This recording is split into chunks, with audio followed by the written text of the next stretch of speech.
محترم ناظرین السلام علیکم۔ میں اپنے والدین کی اکلوتی تھی، مگر پھر بھی مجھے حیرت تھی ان کے رویے پر کہ وہ کیسے مجھ سے لاپرواہ رہتے ہیں۔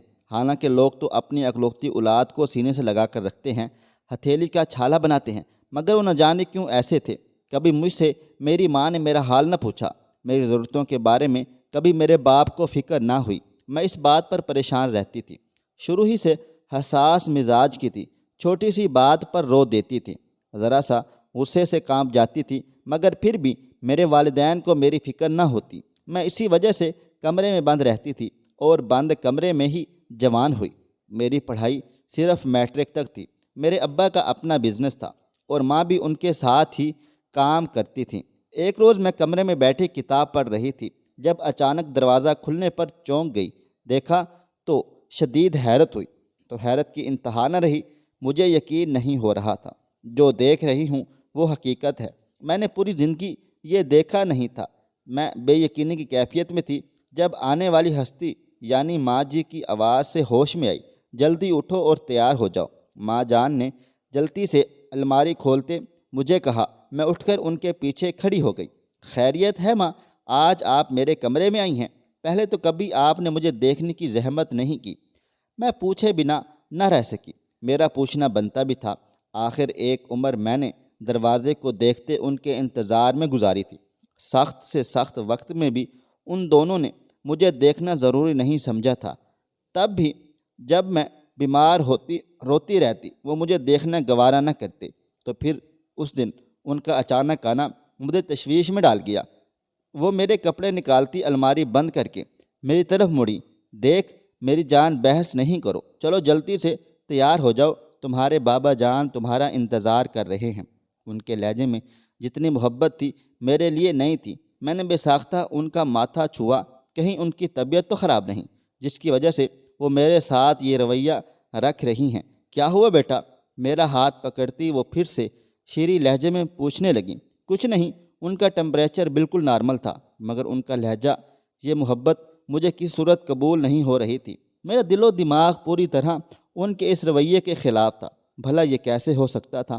ساری عمر مجھے نفرت کی نگاہ سے دیکھنے والے میرے والدین یکدم مجھ پر محبت برسانے لگتے۔ مجھے کیا خبر تھی کہ ان کے اس رویے کے پیچھے میرے لیے کون سا کھیل شروع ہونے جا رہا تھا۔ جاؤ بھی، اب تیار ہو کر نیچے آ جانا۔ مجھے سوچ میں ڈوبا دیکھ کر وہ مسکراتے ہوئے بولی۔ میں تیار ہونے لگی۔ دل بہت گھبرا رہا تھا۔ 15 منٹ میں کمرے میں ٹہلتی رہی کہ کہیں باہر جانا میرے لیے غلط تو نہیں۔ میرے دل و دماغ میں یہی سوچ بار بار چلتی، مجھے اور زیادہ پریشان کر رہی تھی۔ میں بستر پر بیٹھ گئی، سر ہاتھوں میں تھامے۔ مجھے سمجھ نہیں آ رہا تھا کہ کچھ بھی، باہر جاؤں یا نہ جاؤں۔ یہ بحث دل و دماغ میں جنگ کی طرح جاری تھی۔ پھر ایک بار دروازہ کھلا، اس بار بھی ماں جی ہی تھیں۔ میں تمہارا انتظار کر رہی ہوں نیچے، اور تم یہاں بیٹھی ہو، وہ اب ذرا سخت لہجے میں کہہ رہی تھیں۔ میں نے غور سے انہیں دیکھا جیسے مجھے کسی چیز کی تلاش ہو، مگر نہیں، وہاں سب کچھ نارمل تھا۔ چلو آ جاؤ، مجھے ساتھ ہی لے کر چلتی ہوں۔ وہ میرا ہاتھ پکڑ لیں اور باہر لے گئی۔ ہم نیچے لاؤنج میں پہنچے تو میری نظر سامنے بیٹھے انجان لوگوں پر پڑی۔ میں نے ذہن پر زور دیا، شاید پہچان سکوں ان سب کو، مگر نہیں، میں ان میں سے کسی ایک کو بھی نہ پہچان سکی۔ پہچانتی بھی کیسے؟ میرے بابا جان نے کبھی مجھے کسی سے متعارف نہیں کروایا تھا۔ مجھے ماں نے وہیں بابا کے پاس بٹھا دیا۔ مجھے لگا ابھی بابا اٹھ کر کہیں گے اور بیٹھ جائیں گے یا مجھے بٹھا دیں گے، مگر نہیں، وہ بیٹھے رہے۔ اب مجھے وہاں گھٹن محسوس ہو رہی تھی۔ تبھی میرے کانوں میں سامنے بیٹھے عورت کی آواز پڑی۔ میں نے نظر اٹھا کر سامنے دیکھا۔ اس عورت کی عمر تقریباً 50 سال کے قریب ہوگی۔ اس کے ساتھ ایک آدمی بیٹھا جو شاید اس کا شوہر تھا۔ ان کے دوسری طرف ایک لڑکا اور ایک لڑکی بیٹھے مجھے ہی دیکھ رہے تھے۔ میں نے ہڑبڑا کر نظریں جھکا لیں۔ میں کبھی کسی کے درمیان نہیں بیٹھی تھی، اب مجھے وہاں بیٹھنا مشکل ترین امر لگ رہا تھا۔ وہ عورت اب بھی میرے بارے میں ہی بات چیت کر رہی تھی جب ایک دم وہ لڑکا کھڑا ہوا اور بابا جان سے بات کرنے لگا۔ میں نے حیرت سے اس کی بات پر اسے دیکھا جیسے وہ کچھ غلط سنا ہو۔ مجھے لگا بابا انکار کر دیں گے، مگر بابا کے جواب پر مجھے شدید جھٹکا لگا۔ میں نہیں جانتی تھی وہ جو کہہ رہا ہے وہ سب اب عام ہے۔ مجھے تو اتنا پتہ تھا کہ میرے حساب سے وہ غلط تھا، اور مجھے یہی لگا کہ بابا بھی اس کی بات کو رد کر دیں گے۔ لیکن بابا کے جواب پر میں سمجھ گئی تھی کہ انہیں اعتراض نہیں۔ تبھی بابا جان نے مجھے مخاطب کیا۔ ان کا لہجہ ماں کے مقابلے میں زیادہ محبت سمیٹ رہا تھا۔ جاؤ بیٹا، جا کر انہیں اپنا گھر دکھاؤ۔ بابا جان نے محبت سے کہا۔ میں نے انہیں دیکھا، وہ نظروں ہی نظروں میں جانے کا اشارہ دے رہے تھے۔ میں گہری سانس لیتی اٹھی۔ چلے میرے ساتھ کہنے پر وہ میرے ہمراہ چلنے لگے۔ چند قدم چل کر میں رکی، پلٹ کر دیکھا تو وہ اکیلا میرے پیچھے تھا۔ مجھے لگا وہ لڑکی بھی ساتھ ہوگی، مگر وہ تو وہیں بیٹھی تھی۔ مجھے اب مزید گھبراہٹ ہونے لگی تھی۔ میں آہستہ آہستہ چل رہی تھی۔ آپ اتنا آہستہ کیوں چل رہی ہیں؟ وہ لڑکا بالکل میرے ہم قدم چلتا پوچھنے لگا۔ مجھے اب سمجھ نہ آیا میں اسے اپنا ڈر بتاؤں یا کچھ جھوٹ کہوں۔ میں نے پھر سے پلٹ کر پیچھے دیکھا۔ اب بابا جان وغیرہ نظر نہیں آ رہے تھے، کیونکہ ہم دونوں لاؤنج سے کافی دور ہو چکے تھے۔ آپ خوش نہیں ہیں؟ اس نے مجھے خاموش دیکھ کر پھر سے سوال کیا۔ جی، میں نے ایک لفظ جواب دیا۔ اسے کیا کہتی؟ مجھے پتہ ہی نہیں کیا ہو رہا ہے۔ کچھ باتوں تک میں باہر باغیچے میں پہنچ چکے تھے اور مسلسل بول رہا تھا، کبھی کچھ پوچھتا تو کبھی کچھ، اور میں تنگ آ چکی تھی کہ دل کر رہا تھا اپنے کمرے میں بھاگ جاؤں، لیکن نہیں کر سکتی تھی۔ اگر ایسا کرتی تو ماں باپ کو ان لوگوں کے سامنے شرمندہ ہونا پڑتا، جو میں ہرگز نہیں چاہتی تھی۔ کتنی عجیب و غریب بات ہے۔ ماں بابا بھلے ہی اولاد کا نہ سوچیں، اسے تنہا چھوڑ دیں، مگر بیٹیوں کو سوچنا پڑتا ہے۔ ان کا نہ سوچنا ناممکن سی بات ہے۔ جب میں کبھی نہیں چاہتی کہ میرے ماما بابا کبھی کسی کے سامنے جھکے سر سے کھڑے ہوں، تبھی اس لڑکے سے بات کر رہی تھی، مگر اس کی ایک بات پر میرے قدم رک گئے۔ چہرہ سفید پڑنے لگا۔ میں نے اسے دیکھا، وہ مجھے دیکھ رہا تھا۔ یہی میری بس ہوئی۔ الٹے قدم میں اچانک پیچھے بھاگنے لگی، پھر اپنے سانس اپنے کمرے میں جا کر لیا۔ اندر سے دروازہ بند کرتے ہی وہیں بیٹھ گئی تھی۔ کافی دیر گزر گئی، کوئی میرے پیچھے نہ آیا۔ مجھے لگا تھا ماں یا بابا غصہ کرتے آئیں گے، مجھے باتیں سنائیں گے، مگر نہیں، ایسا کچھ نہ ہوا۔ میں وہیں بیٹھی رہی، نہ جانے کتنی دیر۔ جب دروازے پر دستک سے دل زور سے دھڑکنے لگا۔ کیا کہیں گے بابا جان؟ کہیں وہ مجھ پر غصہ تو نہیں کریں گے؟ غصہ تو وہ پہلے بھی کرتے تھے، اس بار اگر انہوں نے مجھے… اس سے آگے میں سوچتی کانپ گئی۔ ڈر و خوف کے حصار میں نے دروازہ کھولا تو سامنے ماں بابا دونوں کھڑے تھے۔ میں ڈر کر 2 قدم پیچھے ہٹی۔ بابا جان، وہ میں… مجھے سمجھ نہیں آ رہا تھا کیا کہوں۔ جب اچانک بابا نے میری طرف آئے، ان کے اگلے قدم پر میری سانس رک گئی۔ میں نے سختی سے آنکھیں بند کی۔ بہت شکریہ میری شہزادی، انہوں نے مجھے اپنے ساتھ لگاتے کہا۔ میں نے آنکھیں پھاڑے انہیں دیکھا، ان کے چہرے کو غور سے دیکھا۔ کہیں میں کچھ غلط تو نہیں سن رہی تھی؟ مجھے ایسا لگا کچھ غلط سنا ہو۔ مجھے یقین تھا تم میرا سر جھکنے نہیں دو گی، اور تم نے وہی کیا، میری بات کا مان رکھا۔ میں بہت خوش ہوں۔ وہ خوشی سے بول رہے تھے اور میں ناسمجھی سی کیفیت میں انہیں دیکھ رہی تھی۔ تبھی ماں جان بھی آگے آئیں۔ انہوں نے میری پیشانی چومی۔ مجھے تم پر یقین ہے، تم اپنے ماں بابا کی عزت رکھو گی۔ ماں جان کے کہنے پر میں نے ایک نظر بابا کو دیکھا، جنہوں نے اس بات میں سر ہلا دیا، پھر ماں جان کو، مگر ان کی بات سن کر مجھے سمجھ نہ آیا کیا کروں، کیا کہوں، ان سے کیا سوال جواب کروں۔ تم اب آرام کرو، اب ہم چلتے ہیں، ہمیں کچھ کام ہے۔ وہ کہہ کر جیسے آئے تھے ویسے ہی چلے گئے۔ وہی کھڑی کی کہیں رہ گئی۔ ہم نے تمہاری شادی طے کر دی ہے اس لڑکے کے ساتھ۔ بابا کی بات میرے دل و دماغ میں گردش کرنے لگی۔ ہم چاہتے ہیں تمہاری شادی اس لڑکے سے ہو، وہ بہت امیر ہے، بابا جان نے کہا تھا۔ میں سوچنے لگی، کیا ماں باپ ایسا بھی کر سکتے ہیں؟ بنا پوچھے اتنا بڑا فیصلہ؟ میں تو اس لڑکے کو جانتی تک نہیں تھی جس کے ساتھ انہوں نے میری زندگی کا سفر طے کیا تھا۔ یہی سوچتے نہ جانے کب آنکھ لگی۔ صبح تب آنکھ کھلی جب اپنے بالوں میں کسی کی انگلیوں کا لمس محسوس کیا۔ اسی احساس سے جھٹ سے آنکھوں کو کھولا تو سامنے ماں جان کو دیکھ کر پھر سے حیرت ہوئی۔ صبح بخیر میری جان۔ ماں جان نے میری پیشانی چومی اور محبت سے کہا، آپ یہاں کیا کر رہی ہیں؟ کوئی کام ہے آپ کو؟ میں نے انہیں دیکھتے پوچھا۔ نہیں، کام تو نہیں، بس یہ ناشتہ لائی ہوں، جلدی سے کر کے تیار ہو جاؤ۔ ان کے کہنے پر میں اٹھ بیٹھی۔ کیا آج پھر کسی کی آمد ہے جس کے سامنے مجھے پیش ہونا ہے؟ میں نے سوچتے ہوئے پوچھا۔ نہیں بیٹے، آج تم شاپنگ پر چلو گی، شادی کے لیے جو جو چیزیں تمہیں چاہیے وہ تم لے لینا۔ انہوں نے مسکراتے ہوئے ان کی طرف دیکھتے مجھے یہ لگا ہی نہیں کہ وہ جھوٹی مسکراہٹ چہرے پر سجائے بیٹھی ہیں۔ میں نے ناشتہ کیا اور تیار ہونے لگی۔ اس کے بعد ہم لوگ بازار چلے گئے تھے۔ ماں جان، میری پسند پوچھتی، سب خرید رہی تھی، میں خاموش تھی، بالکل چپ چاپ تھی۔ میرا دماغ کام نہیں کر رہا تھا، یوں لگ رہا تھا جیسے کچھ غلط ہونے والا ہے۔ شادی کے دن جیسے جیسے قریب آ رہے تھے ویسے ویسے میرے دل میں خوف جڑ پکڑنے لگا تھا۔ آخرکار شادی کا دن بھی آ پہنچا۔ ان دنوں بابا کا نرم رویہ، ماں کی محبت عروج پر تھی۔ مجھے لگنے لگا جیسے وہ سچ میں میری پرواہ کرنے لگی ہوں۔ میں خوش ہو رہی تھی ان کی یوں محبت لٹانے پر، مگر افسوس میں حقیقت سے دور تھی۔ مجھے نہیں پتہ تھا میرے ساتھ کیا ہونے والا ہے۔ بارات کا استقبال میں نے کھڑکی سے دیکھا۔ سب کچھ بہت اچھا لگ رہا تھا، ہر طرف خوشیاں ہی خوشیاں تھیں۔ میں وہیں کھڑی مسکرا رہی تھی۔ میرے پاس اس وقت کوئی نہیں تھا۔ بالآخر نکاح بھی ہو گیا۔ آنکھیں بار بار نم ہو رہی تھی۔ مجھے اپنے ماں بابا سے بچھڑنے کا بہت دکھ تھا۔ بھلے ہی انہوں نے کبھی مجھ سے محبت نہیں کی تھی، مگر ان چند دنوں میں ان کے رویے محبت نے مجھے اپنے قریب کر لیا تھا۔ رخصتی کے موقع پر بھی بابا ماں بہت خوش تھے۔ مجھے شدید حیرت تھی، ماں کی آنکھ ایک بار بھی نم نہیں ہوئی تھی۔ ان کی آنکھوں میں الگ سی چمک تھی، جیسے بہت کچھ اچھا ہوا ہو، جیسے ان کی کوئی خواہش پوری ہو گئی ہو۔ وہ میرے پاس آئیں اور مجھے گلے لگا کر بولی، میں بہت خوش ہوں، تمہاری وجہ سے میری سب سے بڑی خواہش پوری ہو رہی ہے۔ میں نے حیرت سے انہیں دیکھا۔ کیا خواہش تھی ان کی؟ میں نے یہ سوچا تو مجھے لگا جیسے ہر ماں کی خواہش ہوتی ہے کہ ان کی بیٹی رخصتی خیریت سے ہو۔ ان کی بھی یہی خواہش ہوگی جو میری رخصتی پر پوری ہو گئی۔ میں نے ہی سوچا تھا اور میں پھر اپنے سسرال چلی گئی۔ وہاں سب بہت زیادہ خوش تھے۔ میری ساری رسمیں ہوئیں۔ رات 9 بجے مجھے میرے کمرے میں نند چھوڑ کر گئی۔ ابھی بیٹھے آدھا گھنٹہ گزرا تھا کہ جب نند گھبرائی ہوئی کمرے میں داخل ہوئی۔ اس کا چہرہ بھیگا ہوا تھا، جیسے روئی ہو۔ میں نے اس سے پوچھا کیا ہوا تو وہ رونے لگ گئی۔ میں بھی گھبرا گئی۔ بولو تو صحیح کیا ہوا؟ اس کے قریب جاتے پوچھا، بھابھی وہ نیچے۔ وہ اتنا کہتی پھر سے رو دی تھی۔ دیکھو تم پریشان کر رہی ہو۔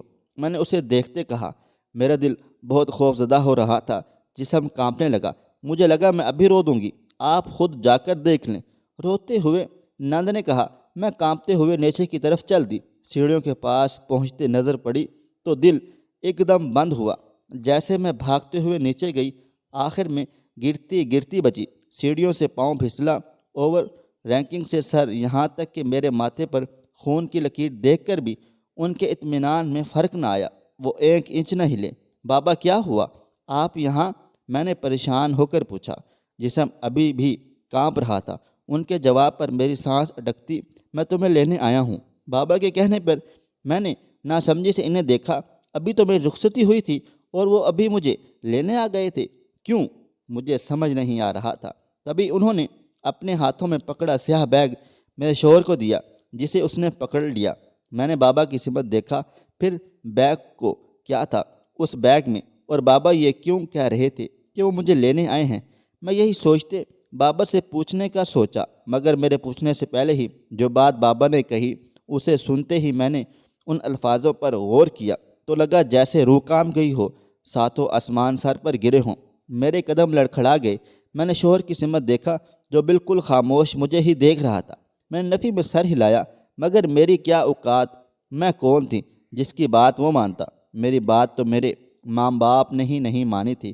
کبھی میرے دکھ کا احساس تو کبھی سگی ماں کو نہ ہوا تھا، پھر اسے کیسے ہوتا؟ طلاق دو میری بیٹی کو، اس بیگ میں 30 لاکھ ہیں، گن سکتے ہو، پورے ہیں، اب میرا کام کر دو، طلاق دو اسے۔ بابا بار بار یہی کہہ رہے تھے۔ میں رکتے سانس کے ساتھ شوہر کو دیکھ رہی تھی، اور پھر وہی ہوا جو بابا جان چاہتے تھے۔ وہ الفاظ میرے لیے کسی سزا سے کم نہ تھے۔ میں تمہیں طلاق دیتا ہوں، طلاق دیتا ہوں اور طلاق دیتا ہوں۔ اس کے کہنے پر میں وہیں بیٹھ گئی۔ وہ اوپر چلا گیا۔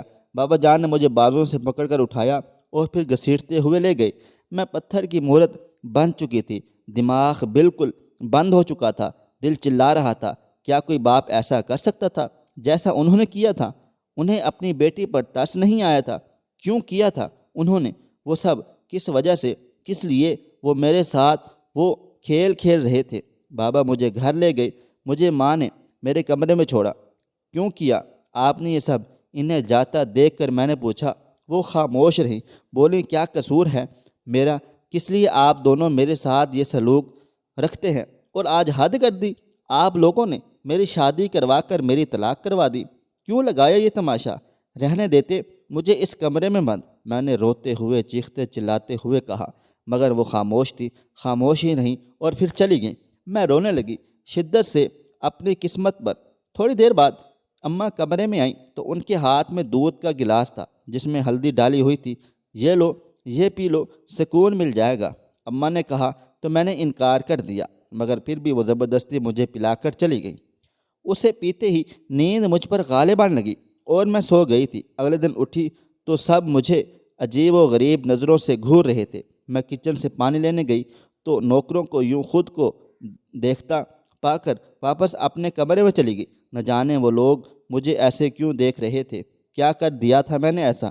کہیں وہ سب میری پہلی ہی رات طلاق ہونے کی وجہ سے تو نہیں دیکھ رہے تھے؟ میں نے خود سے پوچھا۔ ہاں شاید، ویسے بھی ہمارے معاشرے میں طلاق یافتہ کو ہی لوگ یوں دیکھتے تھے۔ میں نے خود کو تسلی دی اور بیڈ پر بیٹھ کر پھر سے رونے لگ گئی۔ دن یوں ہی گزرتے رہے۔ میں دوبارہ کمرے تک محدود رہ گئی تھی، ہر وقت کمرے میں بند رہتی۔ مجھے اب کسی سے ملنے کا شوق نہیں رہا۔ ایک دو دن وہ دوبارہ لوگ کچھ آئے تو ماں جان پھر مجھے تیار کر کے نیچے آنے کے کہتی۔ چلی گئی، منع چاہتے ہوئے بھی نیچے چلی گئی۔ وہاں کچھ لوگ بیٹھے تھے، میں خاموشی سے وہاں بیٹھ گئی، مگر ان کے درمیان ہونے والی باتیں سن کر میرا دل بند ہونے کو تھا۔ میں نے وہاں سے جانا چاہا، مگر بابا جان نے میرے گرد اپنا حصار بنا لیا، جس کا مطلب تھا وہ نہیں چاہتے تھے کہ میں وہاں سے اٹھوں۔ وہ لوگ چلے گئے۔ کیا تھا یہ سب؟ میں نے چلا کر پوچھا تو دونوں مجھے دیکھنے لگے، کہنے لگے، بیٹا زندگی میں اونچ نیچ ہوتی رہتی ہے، اس کا مطلب یہ تو نہیں ہم رک جائیں، اپنی زندگی کو ضائع کر دیں۔ ماں جان نے محبت سے کہا، مجھے کوئی شوق نہیں ہے کسی چیز کا، کسی کے ساتھ کا۔ میں نے منع کر دیا، مگر میرے انکار کی ہر بار کی طرح اس بار بھی کوئی اوقات نہ تھی۔ پھر سے میری شادی کی تاریخ رکھ دی گئی۔ میں کمرے میں بند ہو گئی تھی، مکمل طور پر میرا کہیں جانے کو دل نہیں کرتا تھا۔ شادی کی ساری تیاریاں ماں جی نے کر لی تھی، میں نے کسی چیز میں دلچسپی نہ لی۔ شادی ہو گئی، ایک بار پھر رخصت ہوئی اور سسرال گئی۔ اس بار بھی وہی ہوا، بابا آئے، پیسے دیے اور مجھے طلاق دلوا کر واپس لے گئے تھے۔ کیوں کر رہے ہیں یہ سب بابا؟ کیا بگاڑا ہے میں نے آپ کا؟ کس چیز کا بدلہ ہے؟ میں نے روتے ہوئے پوچھا، لیکن وہ بھی ماں جان کی طرح خاموش رہے۔ جاؤ اسے دودھ لا کر دو، انہوں نے ماں جان سے کہا تو وہ چلی گئی۔ انہوں نے پھر سے ہلدی ڈال کر دودھ مجھے دیا، جسے پیتے ہی میں سو گئی۔ دوسرے دن اٹھی تو ملازمہ میرے لیے ناشتہ لائی تھی، مجھے دینے کی بجائے میز پر رکھ کر جلدی سے چلی گئی۔ میں نے محسوس کیا کہ وہ مجھے عجیب و غریب نظروں سے گھور رہی تھی، بالکل ویسے ہی جیسے پہلی طلاق کے وقت مجھے گھور رہے تھے۔ سب میں اب میں خاصی خاموش ہو چکی تھی، مگر میرے پاس جواب نہیں تھا، اس لیے میں نے اس سوچ اور اوورال کو جھٹک دیا اور پھر اس بے مقصد زندگی کی گاڑی چلنے لگی۔ مجھے اب نفرت ہونے لگی تھی اپنی ماں جی سے، اپنے باپ سے، ان کے بلانے پر بھی نہ جاتی۔ یوں ہی میری 2-3 بار طلاق ہو چکی تھی۔ ماں جان نے پھر سے مجھے دودھ لا کر دیا، تبھی انہیں بابا نے بلا لیا اور وہ چلی گئی۔ میں نے تیزی سے وہ دودھ کھڑکی سے باہر پھینک دیا اور یوں لیٹ گئی جیسے سو چکی ہوں۔ کچھ دیر بعد ماں جان کمرے میں آئی، مجھے سوتا دیکھ کر خالی گلاس اٹھا کر چلی گئی۔ تھوڑی دیر بعد کمرے کا دروازہ پھر سے کھلا۔ میں نے ادھ کھلی آنکھوں سے دیکھا تو میرے پیروں تلے سے زمین کھسک گئی تھی، دل جیسے دھڑکنا بھول گیا ہو۔ میں سانس روکے لیٹی رہی۔ مجھے کافی عرصے سے پہلے ہوئی نوکروں کی گفتگو یاد آئی۔ میرے دل کر رہا تھا خود کو مار دوں، مگر نہیں، یہ تو غلط تھا۔ اگلے دن میں دوپہر کو نیچے گئی تو وہ دونوں ساتھ بیٹھے باتیں کر رہے تھے۔ کچھ رہ تو نہیں گیا جس کے لیے میڈم چوتھی طلاق کا بندوبست کرنا پڑے؟ میں نے بازو سینے پر باندھے سخت لہجے میں پوچھا۔ وہ دونوں ہڑبڑا گئے۔ کیا ہوا میری جان؟ طبیعت اب کیسی ہے اب تمہاری؟ ماں جان، میرا انہیں ماں کہنے کو بھی دل نہیں کرتا۔ وہ میرے قریب آئی، محبت بھرے لہجے میں پوچھ رہی تھی، آپ نے طبیعت ٹھیک ہونے کے قابل چھوڑی ہے؟ کہاں؟ میں نے تڑپ کر پوچھا۔ وہ خاموش ہو گئی تھیں، چپ کر گئیں۔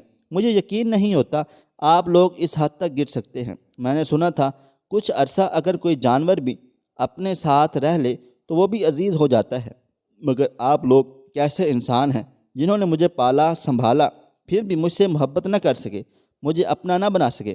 حیرت ہے مجھے آپ دونوں پر، آپ کی سوچ پر، میں یہ سوچ سوچ کر پاگل ہو رہی تھی کہ میرے سگے ماں باپ کیوں میرے ساتھ یہ کر رہے ہیں، کیا قصور ہے میرا؟ مگر میں تو یہ بھول ہی گئی تھی کہ آپ دونوں میرے سگے تھوڑی ہیں، آپ تو میرے ستیلے ہیں۔ اس وقت آپ نے کہا نوکر جھوٹ بول رہے ہیں اور میں نے مار لیا۔ یہ سب دادا جی کے گھر سے نکالنے کا بدلہ تھا۔ میں کیسے بھول گئی؟ آپ کسی کے سگے نہیں ہو سکتے جو اپنے والدین کے نہ ہو سکیں، وہ بھلا میرے کیا ہوں گے؟ میری بات سنو، دیکھو وہ شخص جو ایک عرصہ سے میرے باپ کے عہدے پر فائز رہا، وہ میرے قریب ہوتا بولا مجھے نہیں سننا، سب کچھ آپ سننا، سب کچھ آپ کے نام ہو چکا ہے۔ مجھے تڑپا کر آپ لوگ کا میرے ماں باپ دادا کی روح کو تڑپانے کی خواہش بھی پوری ہو گئی۔ اب میں آپ لوگوں کا مجھ سے کوئی تعلق نہیں، یہ گھر، یہ کاروبار، یہ سب کچھ آپ دونوں کو مبارک ہو۔ میں جا رہی ہوں، یہاں سے میرا کوئی تعلق نہیں ہے آپ سے اور نہ ہی آپ کا مجھ سے۔ میں وہاں سے دارالامان چلی گئی۔ ان لوگوں نے نہ مجھے روکا، نہ میرا وہاں رکنے کا کوئی ارادہ تھا۔ میں حیران ہوں لوگ ذرا سا بدلے کے لیے کیسے کسی کی زندگی کو تباہ و برباد کر دیتے ہیں۔ پہلے سگا بنایا، پھر یوں غیر کیا کہ میں سنبھل بھی نہ سکی تھی۔ خواہش صرف اتنی ہے کہ کچھ الفاظ لکھوں جس سے کوئی گمراہی کے راستے پہ جاتے جاتے رک جائے، اور نہ بھی رکے تو سوچ میں ضرور پڑ جائے۔ دوستو، امید کرتا ہوں کہ آپ کو ہماری یہ کہانی پسند آئی ہوگی۔ کہانی پسند آئی ہو تو اس ویڈیو کو لائک کریں، کومنٹس کریں، شیئر کرنا بالکل بھی نہ بھولیں، اور ہاں، اگر آپ لوگ اس چینل پر نئے ہیں تو اس چینل کو سبسکرائب ضرور کر لیں اور نوٹیفیکیشن کو ضرور دبا دیں تاکہ آنے والی کہانی سب سے پہلے آپ کو مل سکے۔ ملتے ہیں کل ایک نئی اور دلچسپ کہانی کے ساتھ، تب تک اجازت دیں۔ اللہ حافظ۔